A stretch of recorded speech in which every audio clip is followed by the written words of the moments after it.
the business that we were in, we were kind of charged to do a lot of videos, and it really kind of opened you up to the world, right? And mine was like the very first video that we did kind of post COVID, right? Yep.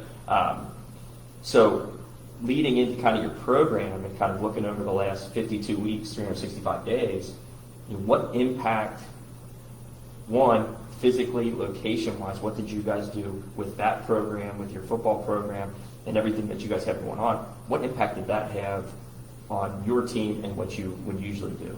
How did you make changes? Well, we kind of have to reinvent ourselves in a way this year because of what COVID has done over the past 12 to 16 months, 18 months. Yeah. And I'll let people decide from the show what they want to take from it. So an average kid from this building will come in a school day and walk an average of 5,000 steps. We've slapped some kids with GPSs on their watch or whatever. Oh, that's interesting. So they're going to walk 2 miles a day. It's 5,000 steps. Well, when you're home and you're stuck at home, you lose that 2,000. You know that you lose that 5,000 steps. Right. Multiply that times 5 days, you lose 10 miles a week of migration. Right. Okay?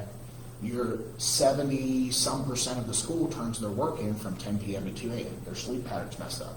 So if you know about sleep pattern, so you need an hour grace period to get into your deepest sleep. Mm-hmm. Okay, so once you get into that deepest sleep, then you have a certain amount of time that you get complete darkness, what it takes. And our kids at their age that they're growing, they need to get, upwards of around 10 hours of sleep. I know all those motivational speakers that are out there that are like sleep faster and do all this stuff. I just don't know if that's fair for a young kid because they're just in a totally different way. The food they're eating, they now have gone from, hey, I have lunch at this time when I walk to school, when I go to school, Yeah. to now, well, I'm going to sleep in till noon or 1 Yeah. because I stayed up until 2 doing my work, and then I'm going to sleep till noon or 1, and now my food, it's all about being off schedule. Right. Or being off tempo if something's out of line. If your car's out of line, alignment with the tires, it just doesn't run right. So now, posture with kids. Everybody complains about the hard plastic chairs that kids sit in all day. Well, what about the couch or bed you're laying in doing your classwork? Mm-hmm. All of a sudden, your posture's messed up. So we're reinventing kids with this program to say, look, this is what we think is happening to ourselves, and this is what we think we need to change. Okay, it's kind of like how I look at if you look at Kenyans that run track. Mm-hmm. Okay, how many of them ever have shin splints? Right. They don't because Yeah. they grew up running. Right. How many Latin American players get Tommy John surgery? They grow up playing. Yep. Right. So now our program is just play. Like just go out, play, run around, have fun, learn to fall. Like you learned to fall. Right. Yeah. Because you fell out of a tree or you ran in the creek where that was resistance training. I'm being serious. No, you're 100%. Hey, I don't go to like kids now have they almost call it like an artificial perspective on running because they don't run on natural grass anymore. They run on turf. And the only time they go do something active is when it's scheduled. So what we're teaching kids is it's elementary education. Yeah. And what you're doing is you're teaching them different games to play with no real financial interest, that you don't have to have a bunch of money. It's just a ball. Right. Any kind of ball. So that's the purpose of what we're doing. For our high school kids, it's Man Up Monday, We Over Me Wednesday, and Friday Night Lights. All those things go into it. We have them turn in, if they want to come to lifting, they have to commit by turning in pictures of their food before they turn in. Are you getting up and eating 2 meals? Those things are important to us. How many hours of sleep are you getting? It's the full holistic athlete is what. Well, I think that whole, and you said it best when you talked about like really reinventing them, because I remember when all this kind of came about, it was like, snow days were going to go away because now kids are learning how to do Zoom meetings and doing all this stuff. And I'm like, I got a 16-year-old, and I'm looking at him, I'm like, he needs to get back in school. Absolutely. Because yeah. just like you said, like and as parents, you do the best you can, right? So that's your job, is to do the very, very best you can. And you walk up there, and it's even just getting him up for school, right? It's like you might have a Zoom at 8:10. It's like, he'll get up at 8 o'clock. Yep. No, we need to get him up at 7 or 7:30 or whatever it would be like for when he was going to school. Yeah. And So, but it was just like you said, that literally he'd be just sitting in his bed. I'm like, now would you go to school like that, and your appearance out there to other people, would it be like that on a normal day if you went to school? No, it wouldn't. So why are you doing it here? Right. And it's all about being where you're at, where your feet are sitting, where you're being. If we're doing this radio show and we're consistently checking our phones and we're meeting, we're not completely there. If I'm at my kids' games, you guys are real estate guys. Yeah. Yep. If you're at your kid's game and you're texting about a deal that has to get done, are you really at your kid's game? Your body's there. Yeah, But you're going to miss something. Your kid has YouTube, one of their other social medias, Netflix, and then their Zoom class, and they're kind of clicking back or listening to something else or have their earbud in, when normally that's monitored in the classroom. Right. You have a teacher that has put lesson plans together for in-person and for Zoom. Right. They're doubling their workload. Yeah.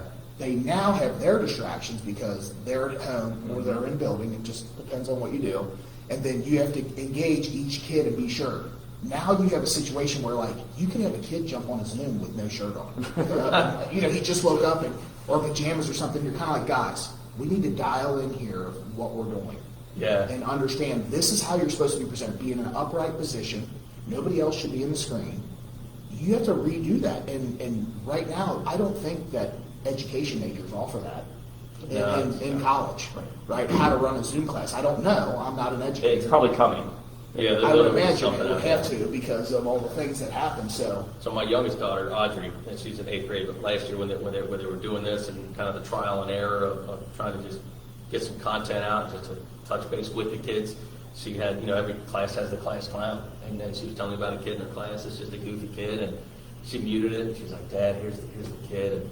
And I come in, and I'm not the parent, I don't overlook my kid for their, I trust teachers do their job, and I do my job, and my kids get good grades, and I leave it be. So I'm not watching over to learn anything, but Audrey called me in the room, and I'm watching. I see this kid, he's got his phone on the ground in the bathroom, and he's sitting on the toilet, and dude's just chilling. I mean, he wasn't using the bathroom, but he's sitting on the toilet, and you see the kid like dancing and stuff in front of it, and I'm like, how does a teacher? Because that kid, he's not in a class, so the setting is completely different, and it's one of those things. It's like, when your kid does something wrong but funny, you laugh, and you're like, I shouldn't laugh. So he does The kid couldn't see me, right? So the kid was on a stinker, but just things like that the average parent doesn't see, doesn't know, and as you climb up the hierarchy of the big decision makers in this country or in the community, those are the things they don't see. Yeah, And the teacher had no choice but to delete that kid from the. Right. But as a teacher, how do you? Because there's content the kid needs to know, and you kick them out of it. It's right, and it's tough. And what we deal with is, just like a lot of stuff with teachers is they don't clock out at 3 o'clock or 4 o'clock or whenever their school day ends. We were delivering meals last year to families in need, to people, because we are not a sidewalk community. Your kid might be able to, if you live in Sedona Ridge or you live in McGuffey or you live in Babson or you live in wherever, that in itself neighborhood has a sidewalk. Yep. But in Appalachia, where we're on the last high school in the Appalachian Trail, we do not have sidewalks that connect kids everywhere. So you are not, if you live off 132, you don't feel comfortable with your kid getting up and walking down to the convenience store. Correct. Or to 100%. your laundry. So that kid is locked in. So we had to take meals out to families that were in more need than normal, okay? That normally they would just outreach when they got to school. So we're delivering around, and a principal is at the office at midnight. And she goes, are you up? And I said, yes. And she goes, I'm trying to arrange this delivery. This is an elementary principal. Yeah. That kids haven't walked in her building in a certain amount of time, and she's still there. And parents don't know. You'll go on and you'll see these complaints and stuff like that, and that principal doesn't want credit. In her mind, she knows what she's doing to get done. But they're sitting there, and she's sitting there like, I have to get this done for tomorrow, and I cannot leave until the job's done. She knows that she does her best work inside the building. Yeah. She's not working from home. She's inside the building. Wow. And she's like, are you up? Yeah. Hey, I've got kids, and they're crazy, and, our life is wild, and so I'm up. Yeah, there's no problem. Tell me, what do you need me to do? Okay, can these be taken here first? Because they have not eaten in 3 days.